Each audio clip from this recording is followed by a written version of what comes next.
Wow, strong start. Forgetting our media format. Oh, yeah. It's a podcast. Welcome, everyone. Regular train reviews. A very special day here on the podcast because it is Velaro Wednesday.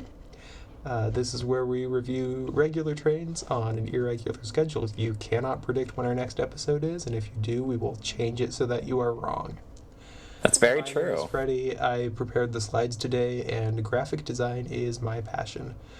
My pronouns are he and him, and you can see I'm joined by Werner von Siemens, founder of the Siemens company, as well as my lovely co-hosts, plural. Why don't you all introduce yourselves?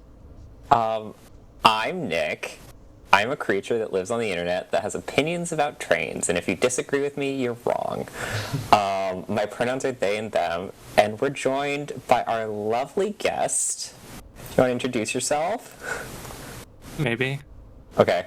Hi, I'm Dilong. My pronouns are she, her, and I take pictures of trains sometimes. This is not a Velaro. I'm sorry. Tried my best. But it is a Talgo. Shout out. Yeah. This is a really cool photo, by the way. Yeah, it's a really good picture. Holy shit. Yeah, taken from the twin suspension bridges of the Tacoma Narrows. I mean, I was just on one of them, to be clear. You're on both of them. I was gonna say. Yeah. Yeah. All right. Let's start with the history of the line of very similar looking trains that would become the Velaro. This is the ICE-3. You can see that this can be found above 200 megapascals, like between 200 and 350 megapascals, and between negative 25 and negative 10 Celsius. That's where you find this slightly smaller electrical multiple unit train, designed initially for the German high-speed rail network, but at a smaller loading gauge than the ICE 1 and 2, so that it could operate internationally into the Netherlands and France and maybe Austria. I don't know where all they go. They're kind of all over the place. You kind of like turn your head in Europe and you're like, oh shit, a Velaro. They've shown up in London occasionally. Yeah. They're fun. Yeah, the 3M was a variant specifically designed for international routes. It had support for more different voltages, so it could run on different systems. But yeah, I think, yeah, let's jump right into the quirks and features of this train. So one of the big changes from previous ICEs and kind of previous, at least mainstream European high-speed trains in general, like the TGVs and the older ICEs, is the distributed traction system. So they have a pantograph on one car, and then converters on other cars, and then motors all throughout the train. Every other car has two powered axles, and then Which is funky. yeah, I believe that gives them better acceleration in hill climbing. Yeah, I think it's just... Not a citation needed on that one. I think I've seen some stuff about it's better acceleration in hill climbing. It's also better like regenerative braking because there's more motors that they can get power back from. Yeah, that's pretty cool. Which is neat. Yeah. My favorite feature is that in the front car you can see through the driver's cabin. Yeah, you can do that. You can look through and... The 5 seats, where you can... One of those 5 first rows of seats you can see out the front of the train. But it is like a variably frosted glass wall, so if the driver wants, they can obscure your vision. So that's cool. Yeah. shall we dive into all of the different flavors? Yes, there are so many different flavors. The Velaro is kind of, at least to us big nerds, infamous for being sort of exported everywhere. Yeah. I don't know if it's the most exported type of train. We'll get into TGV derivatives in another episode. There's a lot On of... TGV Tuesday. Yeah, next TGV Tuesday. Not saying when it is, because then you... Because we don't know. Yeah, we don't know. You don't know. It's one of life's great mysteries. Yeah. All right, so the first export variant of the Velaro was to Spain for the Ave system. This was the RENFE Class 103. I really like the paint scheme on these, and they hold... I don't think they hold the stock train world record, but they set it in 2010. Yeah. Has that been broken since?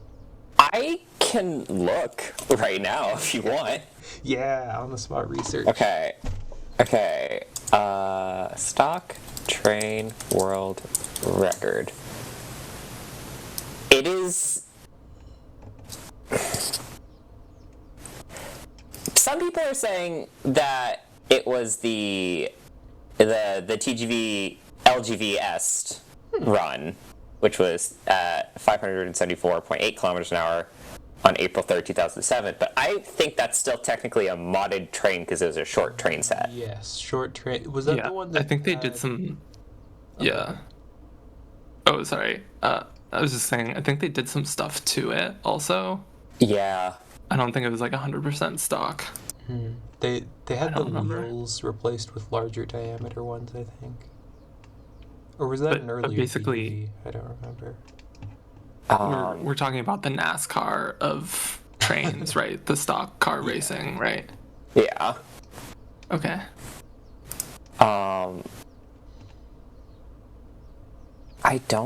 I can't find anything saying that this didn't do it. So if we're wrong, tell us. Okay.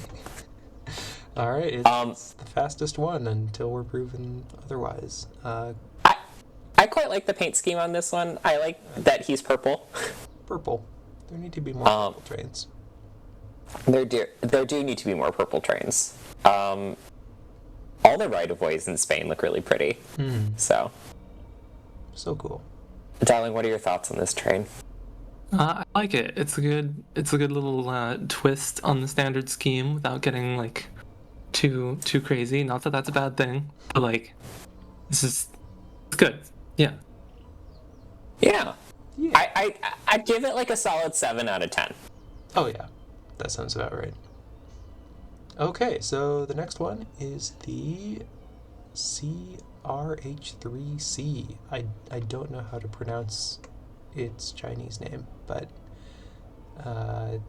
yeah, they were ordered in 2005 for the Beijing Tianjin service, and they use a whole bunch of different types of trains on this network, so they were soon supplemented by very, very different looking friends. Yeah, those Hitachi units to the left, to the right, to the left actually. Wow. Left side of the right photo, yeah. Yeah. Are the Bombardier Zafiro, which is also the ETR 1000 Oh, in Italy. interesting. Weird. That's Yeah, I like these. They look kind of weird on this network. Just because they're next to these, like, you know, the like Fujing high-speed trains, So good. and they look so stubby in comparison. Yeah. You can also see that they're extra wide. They're like a full 11 inches wider than the regular Velaro E, and that lets you do 2x3 seating, so a whole lot of extra capacity to be gained there. So that's pretty cool. They had a wider structure gauge there that allowed that improvement. Nice. What are your thoughts, Dylan, on the CRH3? C. It's good. It's good. Yeah, Yeah! it's good. Yeah. I just sorry, brain C train, brain like train. That's true. Yeah. It's kind of hard.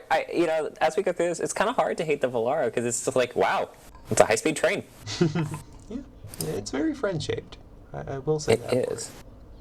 Yeah, I mean, I feel like some of the little tweaks on the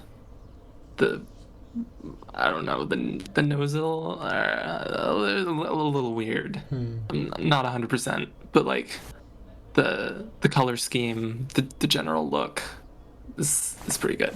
It's very like futuristic. It's very like you expect to see this in like a futuristic like a futuristic setting, like whisking people through the countryside from city to city. I quite like it. Yeah. It's good. It's good. It's good. It's a cool train. All right. The next one is a kind of weird and wacky one, the Sapsan. These were ordered in 2006, and some more were ordered in 2011. This is a Russian gauge train. It operates mostly between Moscow and St. Petersburg. There was another route that they later discontinued after they got some Talgo trains for that. But yeah, it's at Russian gauge, which is 4 feet and 11 inches and 27/32 of an inch. Very memorable measurement there. And that allowed it to be 33 centimeters, or like 13 inches wider than the normal Velaro E. I think this is also a Velaro E derivative as well. Yeah. I think it's like the Velaro ES for Sapsan. Yeah. So yeah. Yeah. The only profitable train service in Russia, or I believe they still do, but earlier this year Siemens discontinued their maintenance contract for quite understandable reasons. Yeah. Yeah. I never liked the color scheme. I don't think red under the front window. Fred, if you could like use the little mouse and circle where I'm talking about, like, let me see. I was. I don't know how to do technology. It's okay. It's okay. Spoilers. Everything's fine. It's fine. But the little red under the driver's window, I don't really like it. It makes it look angry. Enemy shaped. And I think trains should be shaped like friends and not opponents. Yeah, I do think they actually look kind of nice. But I think you it's see what you're saying there. It's just like it's such a weird combination of things because like you can tell that they're wider. If there's like a different shot, you could tell that they're wider, and the proportions look just slightly off. Like an uncanny valley for trains. And like an uncanny valley specifically for the Velaro. Yeah. Uncanny. There's a flavor here that I don't like. I kind of also feel like they either needed to do like more or less with the color scheme. Ooh, yeah. Like they've got a couple different elements going on, but they're still kind of rolling with the traditional like Velaro style, like stripy swoosh and like front nose thing. Yeah. So if they'd mixed it up a little more, or like toned it down a little bit, it might have worked out. But it just kind of like doesn't. It's in the wrong spot. Yeah. Yeah, I feel like the Issei livery is sort of the Nike swoosh of train paint schemes, where like it's so simple, but it's so distinctive to one brand, I guess. It's like it's trying to emulate the very like classic, simple like German rail network look, but like adding like a little bit of spice. But yeah, that's pretty much how I feel about Sapsan. Yep. Kind of weird version of the Velaro. It's fun. Next one, Eurostar E320. It's the new Eurostar thing. How do we feel about this one? We have something of a difference of opinion on this one if you listen to episode 0. I think it's okay. Yeah. I think it's simply okay, but you can't replace a classic. Mm-hmm. I've been on them. They are nice. They are considerably more cramped than the original Eurostar. Really? Yes. Because they're definitely trying to shove more people in there. Because, of course, with the original Eurostar, you are losing 2 cars due to being power cars. So, I think, they're alright. They're fine. Yeah, I feel like there's kind of too much going on with this paint scheme. The original Eurostar had like a simplicity to it that's sort of hard to top, you know? Yeah. Like we said in episode 0, it's such a product of its time that, like, you're trying to, like, make anything that's like, welcome to 2010, this is our new train. It wasn't introduced in 2010, it was introduced later. But, it has that, like, weird, like, corporate energy of, like, the mid-2010s that I just, like, that makes me want to just, like, peel my skin off. So true. The more I think about it since episode 0, the more I hate it. I'm glad I've started to convince you. The Eurostar Cognito hazard is real. Dilong, what are your thoughts? Yeah, I mean, I feel like I'm going on the, like, same trajectory. Yeah. It's like starting out kind of okay with it, and then now I, like, keep looking at it, and I'm like, oh, that. Like, but I also definitely don't hate it. Like, no. From far away, it doesn't look terrible. But the weird, like, up step on the thing where it, like, transitions from the front car to the passenger cars. Oh, yeah. Well, I mean, they're all passenger, you know what I mean? Yeah. Yeah. The non-end. Mm-hmm. The non-cab unit. The fully tube. The full tube, yeah. There's, like, the weird step up there, and there's, like, a lot going on in the nose area. Yeah. Yeah. And it just... I don't think the yellow is very conducive to the nose.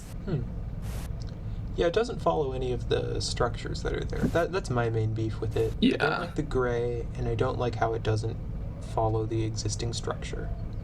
So in that way, I feel like there's sort of like a functional essence of the old Eurostar scheme that is not there.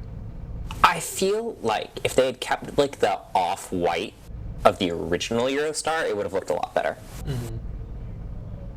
But they were just like, gray. Which sucks. Yeah. Yeah. I give it, like, a 4 out of 10. Sounds about right. I started out at, like, a 6, and now I'm at, like, a 4. Yeah, should we jump to our next one? Yeah, I think so. Yeah, this is the most recent export variant to date. Might be my favorite paint scheme of them all.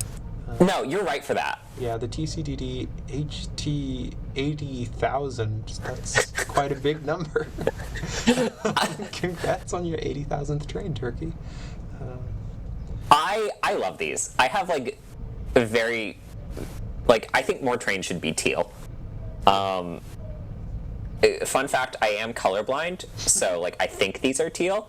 But no, I love these. I think they're great. I really just adore how friendly it looks. It kind of looks like he's smiling. Aww. And I'm just like, he's just a little guy, you know? I'm just like, wow. He's just a little guy. He has a little mustache.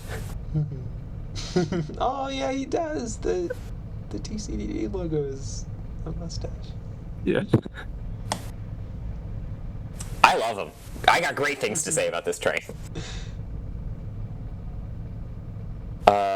does anyone else have some thoughts about the TCDD HT80000? I like the double stripe at the bottom. Oh yeah.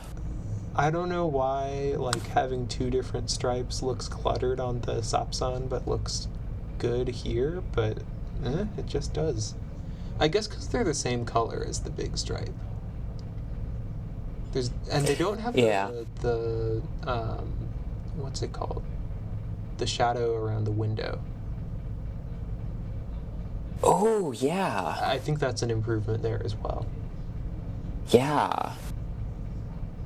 Huh. Like just having the windows there amidst the lighter colors of the paint scheme. It kind of breaks. I think it kind of breaks it up in a nice way. Mm-hmm. It doesn't look like too weird. Yeah. What do you think? I like it. Yeah, Dilong, it's all you. The stripes definitely like complement the shape of the train car. The nose, I guess. And words today. Like in a way that some of the other color schemes don't as much. Like the Eurostar. I mean, you guys are talking about how it's like doesn't quite fit. Whereas this one, like you can tell it's actually the structure of the nose. Yeah. That's kind of like determining, especially that top band where the window is. Mm-hmm. I think that complements it well. Some of the like having all the same color, but like not quite, not 100% sold on that. I think it's a middle band that's like throwing me off a little bit. But I do really like going with the teal. I think it's very unique and it's works pretty well. That's a good call. Good job. Great job, Turkey. This is like a 7.5 out of 10 for me. I'd venture so far as to give it an 8, maybe. Oh wow. Yeah. It looks nice. Let's see here. What else is there? Oh yeah, there's the ice. Yeah. Some weird little guys. They're technically Velaros because they were built by consortiums of different companies, and so Siemens can't take all the credit for them. But they look similar, and they were made for the ICE network for like some peripheral roles into neighboring countries. They're so weird. And I like them so much, except for the diesel one. Yeah, the diesel ones had lots of technical issues because it's a tilting diesel train. That's kind of. And we all know how well those work. Yeah, the TDs went to Denmark, including on ferries, which is fun. But they were pretty quickly replaced because they were not fun. No. Although I think it's inherently cool when your train goes on a boat. Oh, absolutely. For sure. However, I think it is also a little bit silly. Yeah. I think if your mode of transportation isn't like a little bit silly, like what are you even doing? So true. That's really true. Yeah. I like that. I actually kind of like that their nose is like a little bit stubbier. I think it makes them look very cute. It's like if you like smushed it a little bit. You shouldn't smush your trains. That is called crash management. But these are really good. I like them. Yeah. I also like that you can just park next to this train and be like, what the fuck? Why is this here?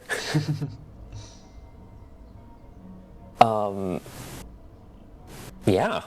Yeah. No notes. Love the iced tea. It uses Pendolino tilting systems, right? Yeah, it uses Bombardier Pendolino tilting systems. Okay. God, mergers are so hard to keep track of. Which means you could potentially call this LRC derived.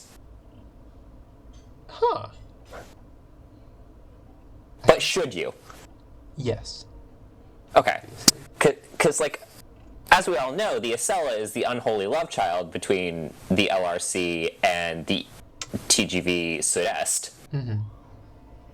And I don't. This is like the unholy love child between the LRC and the British Pendolinos and a German ice train.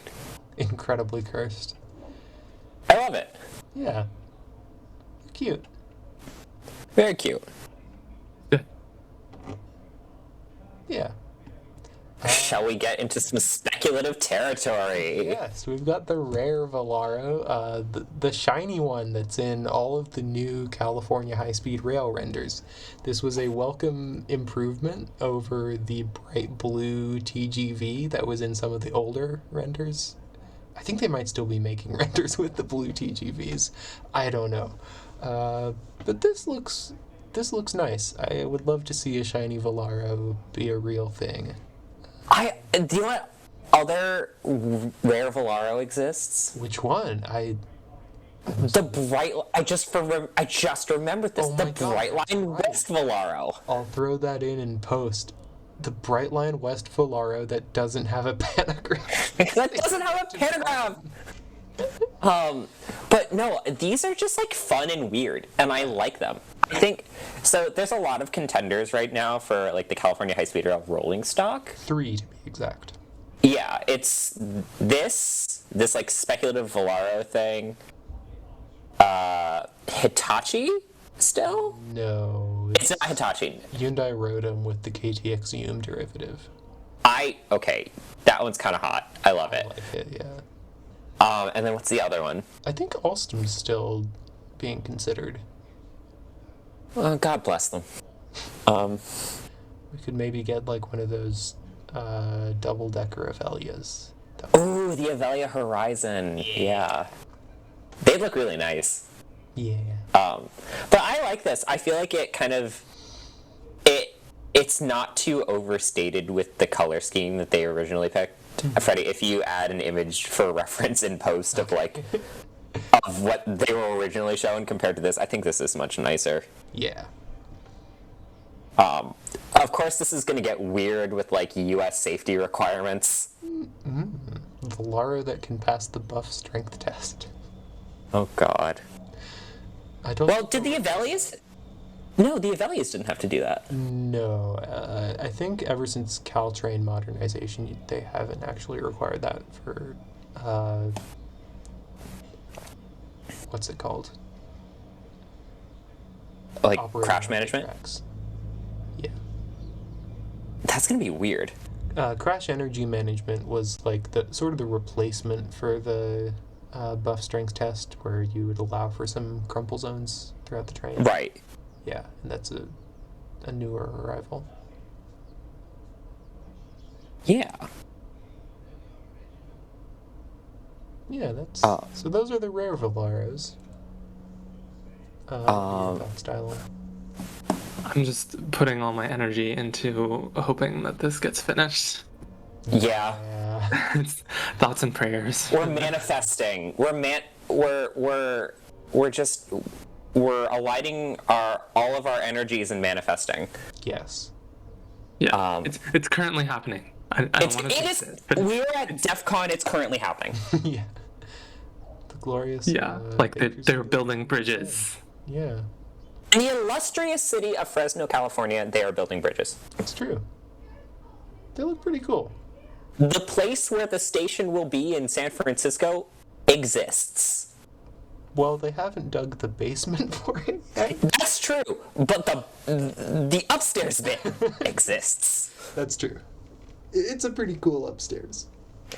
Even though it's a little weird. Yeah.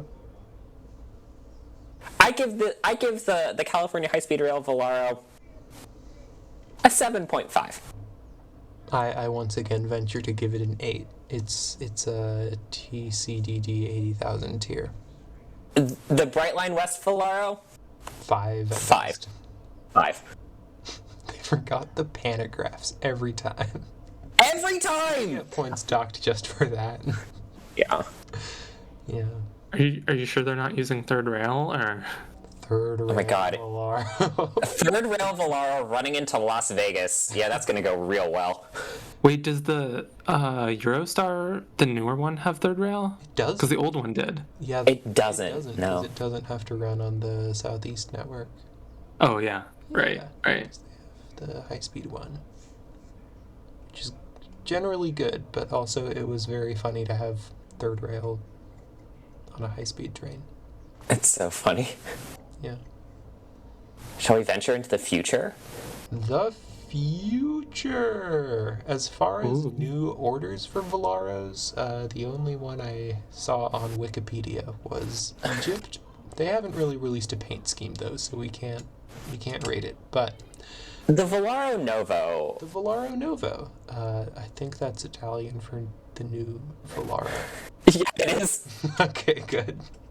Great deductive work. No, I think he kind of looked like he eated a bee. Yeah.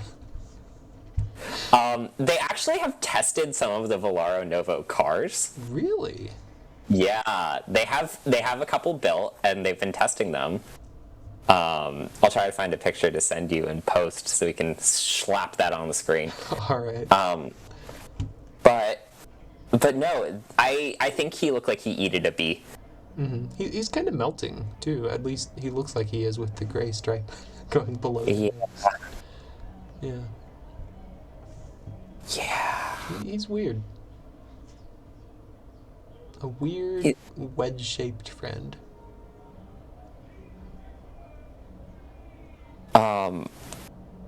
I know it's also designed with like the intercontinental service in mind, and I think they want to use these in the Channel Tunnel. Nice.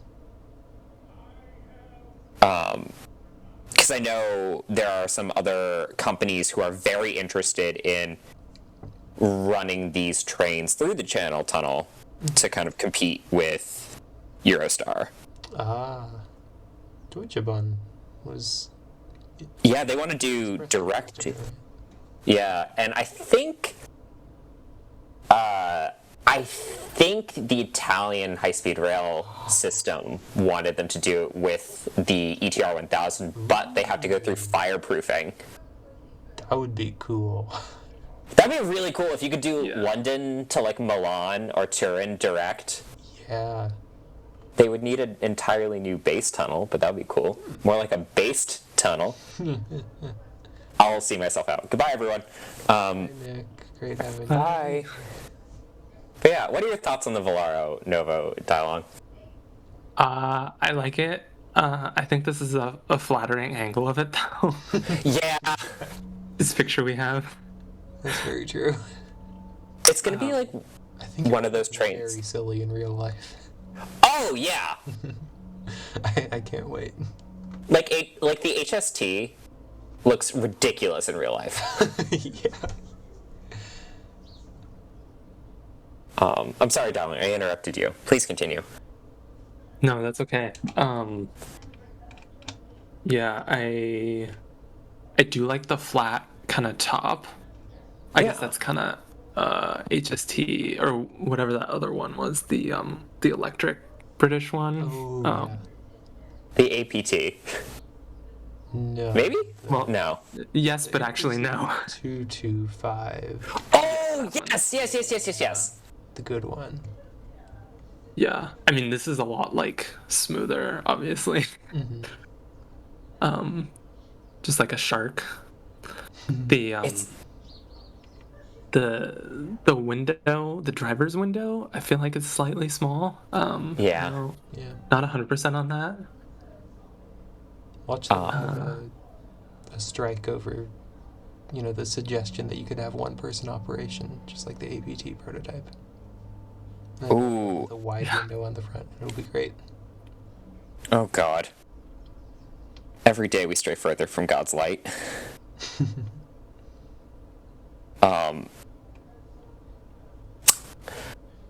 This is. I figured it out. This is gonna look so silly coupled to another train, Oh, absolutely. and they're gonna have shitty couplers too. The Scharfenbergs. Yeah. Schartenberg, am I right? Am I right? Got him. Wow, wow, wow, wow. Well, Well, those are my thoughts. those are the Velaros. The past, the more recent past, and the future. Woo! Woo! We have a bonus segment on here called Taxonomy Time or something, where we argue about what things are and what names we can give things. So today we have chosen is WMATA, the Washington Metropolitan Area Transit Authority, I think? You got it! Is the Washington Metro an interurban? Nick, do you want to lead this slide as our resident DC do I. understander? All right. I don't understand it. What the fuck are you talking about? I every day I wake up and I look at WMATA and I think, are you okay? And then I just hear the Silver Line extension screaming at me. And then I'm like, no, you're not okay. So I think, so a lot of WMATA's right-of-way runs on old interurban right-of-way. The red line is essentially most of the old interurbans, and so is the green line. Everything that has a nexus point in Union Station was pretty much an old interurban right-of-way. A lot of and that's just like on existing right-of-way. However, I think the spacing of the silver and blue lines and also orange line make it so that those sections are new interurbans. Ooh. Because when you get out to the Virginia section of the silver and orange lines, they're spaced pretty far apart. They are all running on the surface or on viaducts. There's one section at Tyson's Corner where it dips into a tunnel. But yeah, once you get past like Ballston, they all are pretty much running as interurbans. And it's weird. So what makes them interurbans and not like an S-Bahn? I think what makes them an interurban, for me personally, is the fact that they're kind of going like community to community. Yeah, they're connecting like somewhat disconnected areas. If you look at like the old interurbans that ran around the Washington area that went up to like Potomac, they connected, which unfortunately Metro doesn't run to now. But they had like stops in town centers, and that kind of still continues because Virginia loves town centers. So I'd say parts of the system, yes. Parts of the system are more like 70s build rapid transit. Like basically the entire eastern half of the system that is not the red line is pretty new rapid transit. Okay. I see. I welcome all of your thoughts. Yeah, you make a compelling case there. Since none of them run at street level, I kind of feel like that's almost required to be an interurban. It's not like it was even a well-defined term back in the day, is the thing. But that's the thing. They run, like, at grade and, like, next to rail right-of-way. Ah, yeah. Like, the entire red line going north pretty much runs parallel to the CSX Amtrak right-of-way. That's true. And I guess it also does it on the orange line, kind of heading towards New Carrollton. I saw that the other day when I was on the Northeast Corridor.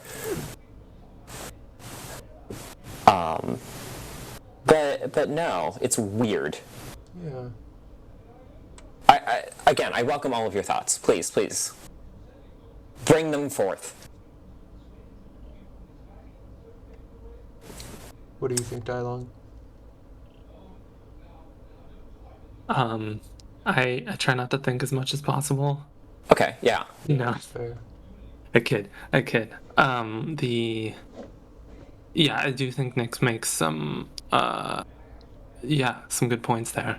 I guess just mimicking Freddie's answer here. Um, the Yeah, I guess just not having explored enough of the system to say, like, I don't know if I have an informed enough opinion here. Yeah, that's fair. I haven't been to DC since I was a small child, so I don't remember the system very well either. Yeah. Like, I mean, I guess, like, I feel like right now, like, an interurban is almost more of, like, a historical designation, like a period in time, Oh, yeah.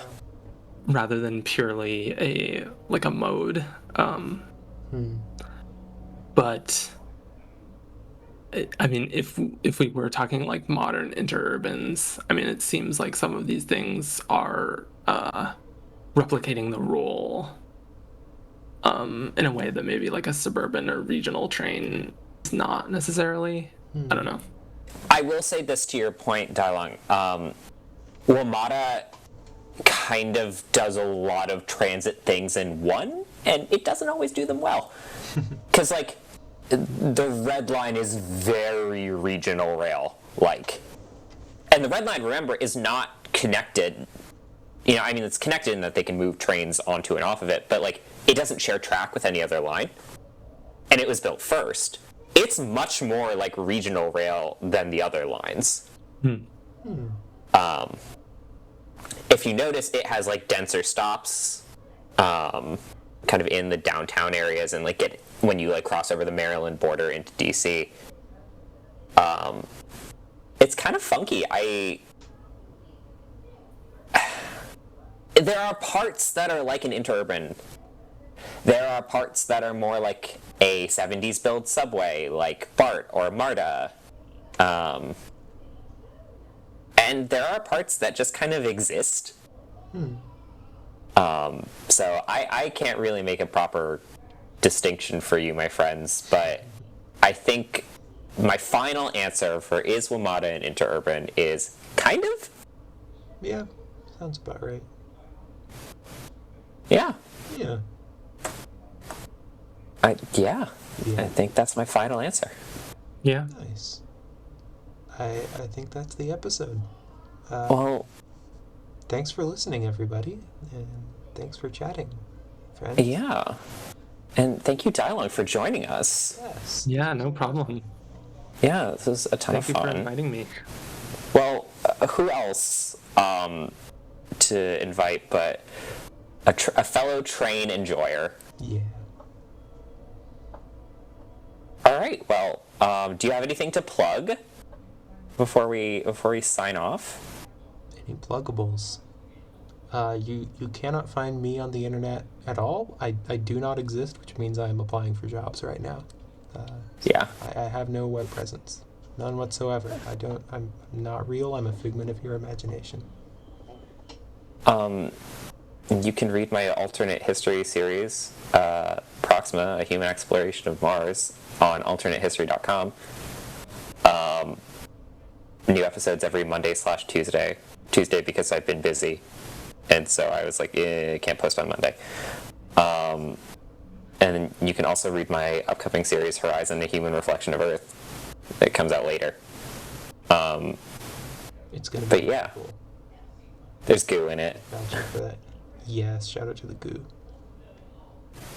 Dilong, do you have anything to plug? Have you all heard about this podcast called Regular Train Reviews? Oh my god. No, I haven't. Yeah. I mean, like, absolutely listen to the podcast. But I'll do that. as far as my stuff, I mean, my Twitter handle is the same as my. It's just @Dilong. Nice. It's very short. I don't post on there super often. I think I have links. Put links to other stuff on there maybe if I remember. So, Well, yeah. everyone go check her out. Go check her out. I think that's the episode. All right. Well, get out of here. Scram. Get out of here, everyone. Bye. Leave. Bye. Bye. Bye. Bye. I'm stopping the recording now.